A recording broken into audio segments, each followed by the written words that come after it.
Hello everyone, কেমন আছেন সবাই? আশা করছি সবাই খুব ভালো আছেন, সুস্থ আছেন। আমরাও খুব ভালো আছি। উটি ব্লগ পার্ট 2 নিয়ে আমরা চলে এসেছি। নেক্সট ডে আমাদের কি প্ল্যান ছিল, কোথায় কোথায় ঘুরলাম, সমস্তটাই এই ভিডিওর মধ্যে দেখতে পাবেন। তো চলুন শুরু করি, ভিডিওটাও শুরু করা যাক। আমাদের হোটেল ছিল স্পিয়ার গ্র্যান্ড, আর হোটেলটা খুব সুন্দর ছিল, 3 স্টার হোটেল।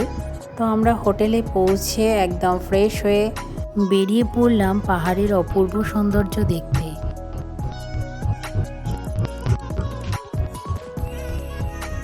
মেঘগুলো যেন কখন আমাদেরকে স্পর্শ করে চলে যাচ্ছে আমরা বুঝতেও পারছি না। জানেন তো, প্রতিটা পাহাড়ের সৌন্দর্যই ভিন্ন রকমের হয়। আমার মতো যারা পাহাড় প্রেমী আছে তারা হয়তো রিলেট করতে পারবে, কারণ প্রত্যেকটা পাহাড়েরই একটা আলাদা আলাদা সৌন্দর্য আছে, কোনোটাই একরকম হয় না।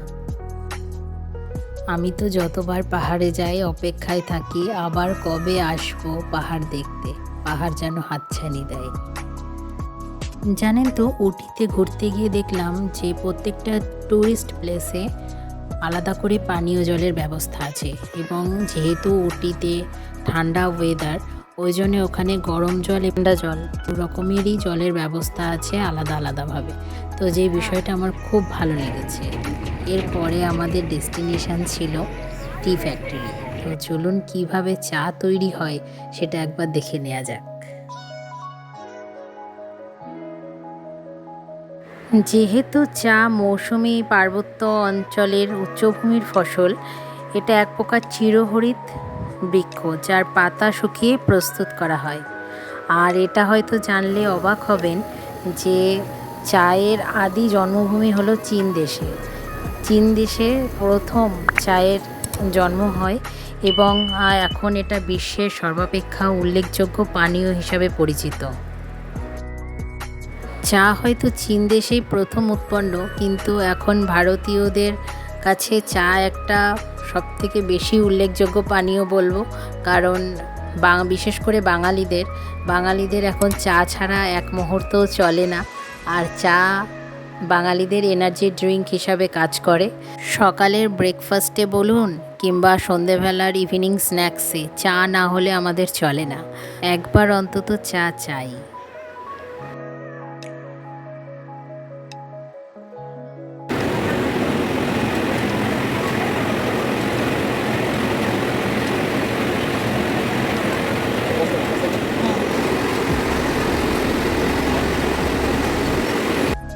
পুরো প্রসিডিওরটা দেখানোর পর এখানে ওনারা 1 কাপ করে চা সবাইকে দিচ্ছিলেন টেস্ট করার জন্য।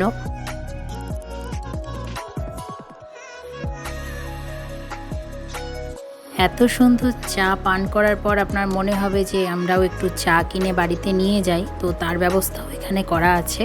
তো এখানে চায়ের বিভিন্ন রকম ভ্যারাইটি আছে, আমি নিজেও জানতাম না এত রকম ভ্যারাইটিস চা পাওয়া যায়, এবং তার ফ্লেভার আছে তার মধ্যে, সত্যি মানে অসাধারণ।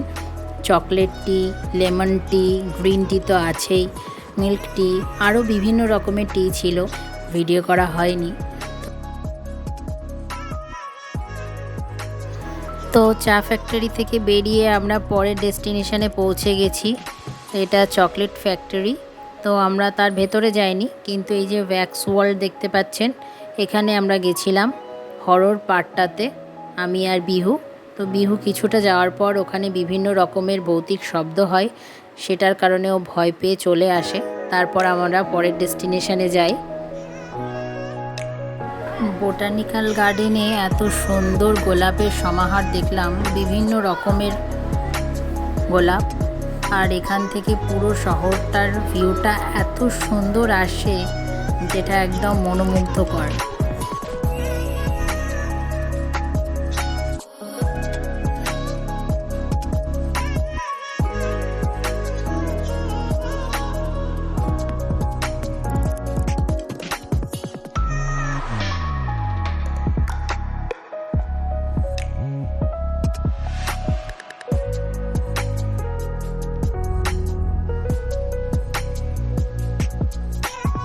বোটানিক্যাল গার্ডেন কমপ্লিট করে আমরা পৌঁছে গেছি উটি লেকে।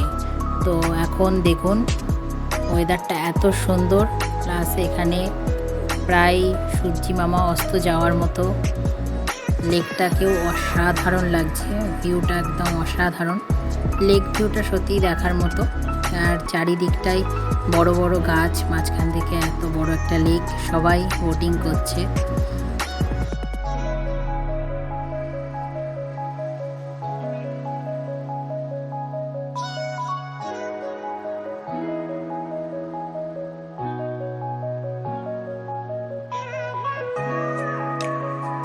এখানে কৌশিকদা একদম বিজি হয়ে পড়েছে ফটো সেশনের জন্য।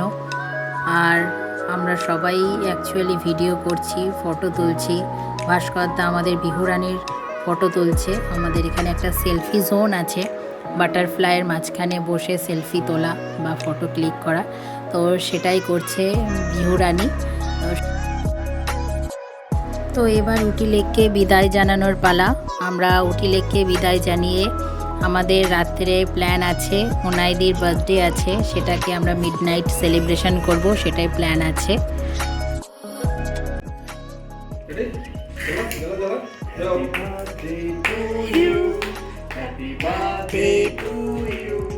Happy birthday to dear Monaidi.